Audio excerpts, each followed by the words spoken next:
All right, folks, this is part 6 of how the rock and roll CD came to be about. I'm your host, Robert R. McFarland, the Rock and Roll King. So we had Brad Williams in to do 3 songs, I believe, the first session. Did an outstanding job. And then I said, hey, Joe, do you think Brad could do a couple more songs? I'd released the single, and the people who heard it thought I was singing. They said, Robert, you sound really good. I said, dude, I wish it was me, but it's not me. It's Brad Williams from Snowblynd. Check their music out. Again, if you haven't checked out Snowblynd, they have a few CDs out. They're actually working on their own CD. Hopefully it'll come out in 2016 also.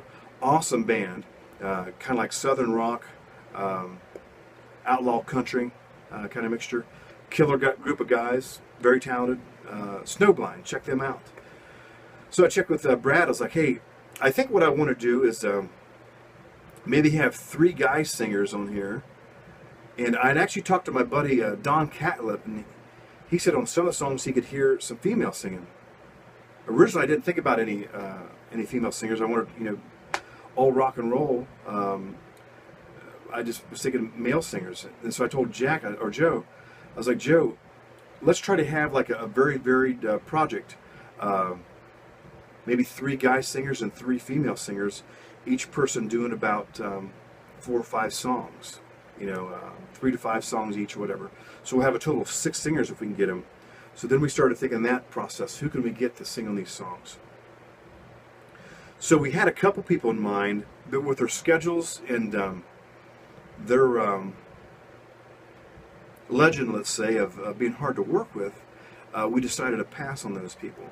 It's unfortunate, but like I told Joe, I said, so far everybody involved in this project, there's been not a cross word with anybody. I want to do what's right for the song, and I guess some people want to do it their way. It doesn't matter.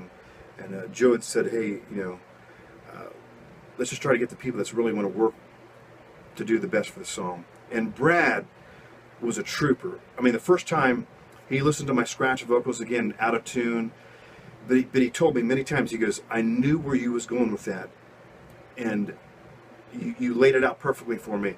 And I'm telling you what, he took it and then went like this with it. I mean, just took it out.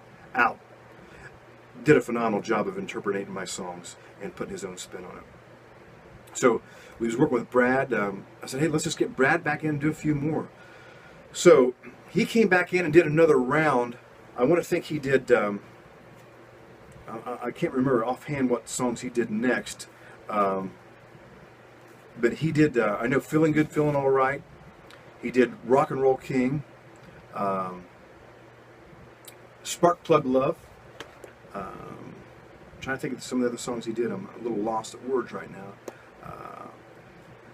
So he came back in and did all those songs. And again, he was one of those guys that he would lay down a track, and then he would wait and hear it, and he'd be like, I can do better.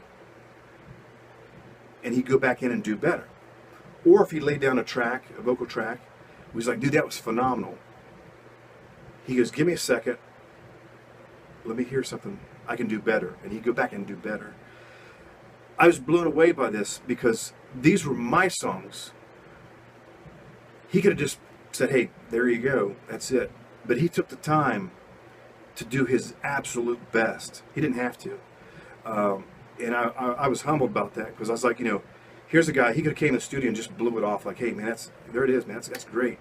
I don't need to do anything else. But he always wanted to go back to do more, to do better, because he wanted to deliver the best for me for the song, and I appreciate that so much. I was blown away by that. I didn't know people would actually do that.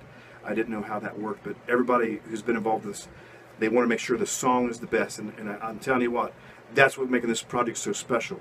It's all about the song. It's not about my ego. It's not about a singer's ego. It's not about a producer's ego. It's about what's making the songs the best. And Brad went back there. He didn't do it a lot. I mean, he didn't have to because he did such a great job. But he goes, I can do better. We'd say, Brad, no, you can't. It was killer. No, I can do better. And he'd go back and do better. I mean, and just blow us out of the water. We're like, dude, that's freaking awesome. So I was like, hey, listen, I'll have Brad do all the songs if he wants to. He's did a good chunk of them. So I appreciate Brad Williams, my soul brother. Joe Veers, my soul brother. Dave Bush, my soul brother. Mike, Sammy, Jack, all my soul brothers, man. Everybody's worked so hard on this project to make it the best. I can't be more happy with the people that have been touched by this project. So I try to say we as much as possible because, you know, I might have wrote the songs.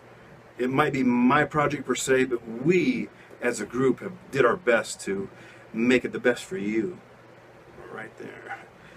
Because we want the best for you to hear what we came up with. So that's part 6. We're about, I think, March, maybe early April time-wise. And we've hooked up with Brad Williams. We're working with Joe Veers now. Mikey's been involved in every session as possible. Sometimes he couldn't make it for his band, either practicing or recording. Yeah, and Mike Mapes has a band called Karma 10. Check them out if you haven't already. They're working on a new release, hopefully 2016 also. But they have a couple CDs out. They play in Columbus, Ohio. Check out their website and also on Facebook, Karma 10. Also Snowblynd.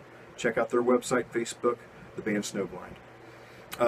Okay, folks, that's the Rock and Roll King, Robert R. McFarland. This is episode 6. We'll go to episode 7 and we'll get a little deeper of who came aboard next, and then we'll see what happens. But until next time, keep on rocking in the free world. Music's the soundtrack of life. Have some every day, and keep on rocking and rolling. We'll see you next.